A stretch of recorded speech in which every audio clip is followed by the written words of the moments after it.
Hello guys! Welcome back to our show! At as you can see, bago na yung backdrop natin, bago na yung base. Wala na tayo sa bedroom. Improve na. Welcome back to Toy Friendly Unbox, where we feature the hottest toys in the market today. And yun nga, medyo natagalan na kasi binuo natin itong yung base natin. Itong bago nating room for vlogging and our videos, our episodes. From this point onwards, dito na tayo mag-shoot. So, yun, okay na to. Maganda to. Nandito lahat yung mga collection natin. And yung mga binibenta natin din sa ating toy shop, which is Toy Friendly Toy Store, no? So, please do visit our toy store sa www.facebook.com/toyfriendly.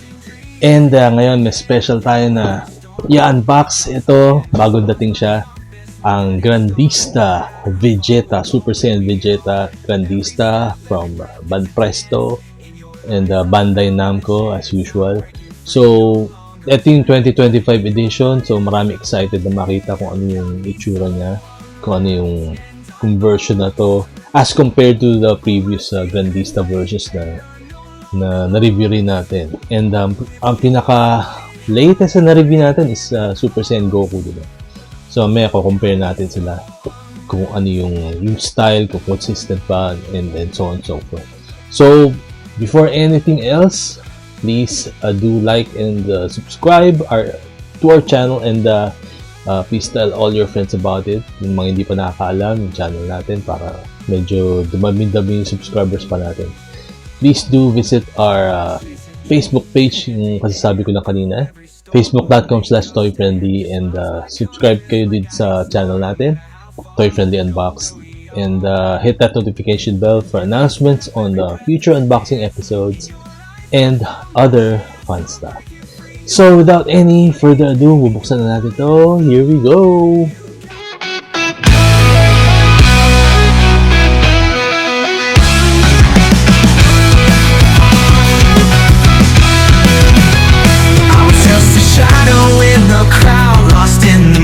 Barely making a sound, then you came along, bright as the dawn, turned my world around. Now I'm reborn. Every look, every touch, it's a spark. You lit the fire deep in my heart. I'm breaking free. Ito na yung box, bubuksan na natin. Ito yung trusty cutter natin. Pero tignan mo natin yung box ngayon. So ito yung front. Consistent naman siya sa mga previous Grandista releases. And then meron siyang kuha ng yung mga views na iba nung makukuha natin doon sa toy. Ito pa, may isa pa siyang picture. So, may black and white rendition din. And authentic to, guys. Ito, makikita nyo. Ito yung palatandaan. Lagi siyang may Toei authentication sticker or mark. Yan yung pinakahanapin nyo. And of course, sa bottom, yung mga credits, yung mga kung ano pang nila, mga highlights, or masasabi natin yung copyright. So, buksan natin.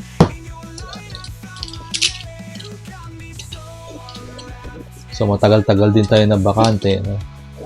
At kasi nga, inaayos natin itong room para wala na tayo sa bedroom. Nakaalis na tayo doon. Na tayo? Upgrade. So, ito na. Consistent din naman. So, may leto siya sa bubble wrap. Ayan. Sila natin. Set aside na natin yung kahon. Ayan. Natin. So, yung Grandista ngayon, sabi ko mas malaki siya dun sa, parang mas malaki yung size niya dun sa mga previous Grandistas from the previous years, diba? So, ito na siya, plastic. Assemble natin yan in a while. Tanggalin muna natin dito sa plastic cage niya as usual para makita natin yung itsura niya talaga. Tsaka pala nandun din tayo sa Shopee kung may gusto mga items ng hinahanap sa store natin sa online store kung hindi nyo nakikita sa Facebook. Baka pwede nyo i-search sa Shopee. Meron tayong shopee.ph/toyfriendly. And lalo-lalo na ngayon, marami tayong discounts sa store. Baka may magustuhan kayo. And may in-offer tayong mga vouchers for discounts. Marami yun. Marami kayong makikitang magandang mga deals. So, head on to our Shopee store. And hindi kayo magsisisi na pinuntahan nyo. So, ito, may torso niya, no? Muskulado, syempre, Vegeta. Natin ito, lower part na may legs. So, maganda kung yung mga jumping on point nyo na collection ngayon sa Grandista. Maganda magsimula kayo ngayon kasi ito yung first series of 2025. Parang nirehash nila yung Grandista line. So, ito na yung chance nyo para mag-start ng collection ng Grandista. And especially kung Dragon Ball. May mga kasabay din siya ibang series like Naruto and I guess One Piece, of course, and Attack on Titan din. Meron akong nakikita mo parating na figures from those series. So, kung may mga tanong kayo, PM nyo lang ako if you're interested in those figures as well. So, meron pa tayong isang bubuksan bago tayo mag-assemble. Ito definitely ito yung ulo, yung head ni Vegeta. So, buksan na lang natin. Maganda yung packaging niya. Siyempre, safe na safe. Ayun. Diba? Super Saiyan head. Nagalit na galit. Angry Vegeta. So, gagawin natin, assemble muna natin sila lahat. And, yun, tignan natin mamaya kung ano yung final image nitong Super Saiyan Grandista Vegeta. So, ito na nga guys, nabuo na natin. Kita nyo, astig. Diba? Super Saiyan Vegeta Grandista 2025 edition. And, of course, may kasama na siyang foot support para sa pag tinayo siya, i-balance siya. Ayan, hindi na malalaglag. And masasabi ko, sulit yung dito. If you buy this, definitely it's worth the money, worth the buck because of the details. And as usual, yung paint job is perfect, especially for this particular series, no?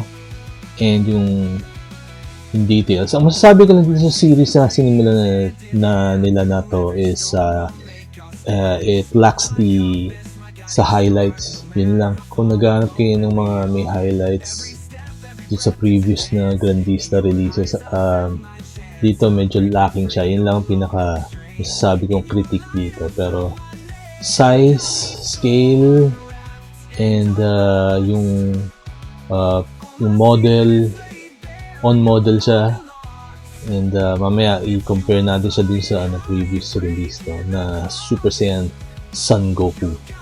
And of course mamaya magkakaroon din tayo ng closer look dito sa montage natin. So compare natin dun sa sa previous version ni Goku. Ito guys, compare natin si Goku kasi crouching kaya mas siya, lumabas, mas maliit siya kasi yung position niya crouching, diba? Pero pag stand up straight si Goku, syempre mas mataas siya kay Vegeta. Ito yung first release na nireview natin, if you can remember, sa previous episodes natin. And yan, si Goku na nagka-kamehameha. And yan, consistent naman yung nila yung details na, of course, Ban Presto, hindi naman gagawa ng ng low quality na items. Ito, maganda yung details siya, musculature, yung form, and yan. Ang sobrang solid itong series na to. Kung gusto nyo magsimula again ng Dragon Ball collection nyo, and ito yung jumping on point. Maganda. Available pa rin itong dalawang to. Na figures, kung gusto nyo, especially this one, marami pa tayong stock. ng Vegeta kasi kararating lang ito. And I believe yung susunod na re-release nila is Goku, Son Goku pa rin, Super Saiyan na ibang forma naman, parang nirelease na niya yung Kamehameha Wave na pose. Yun yung susunod if I'm not mistaken, so watch out for that. So there you go. This is our short but sweet unboxing and review of the Gandista Vegeta, Super Saiyan Vegeta from Banpresto and Bandai Namco. And yun, wait for the montage, and here we go. With you I'm flying high, breaking the clocks. You got me so unwrapped and unboxed.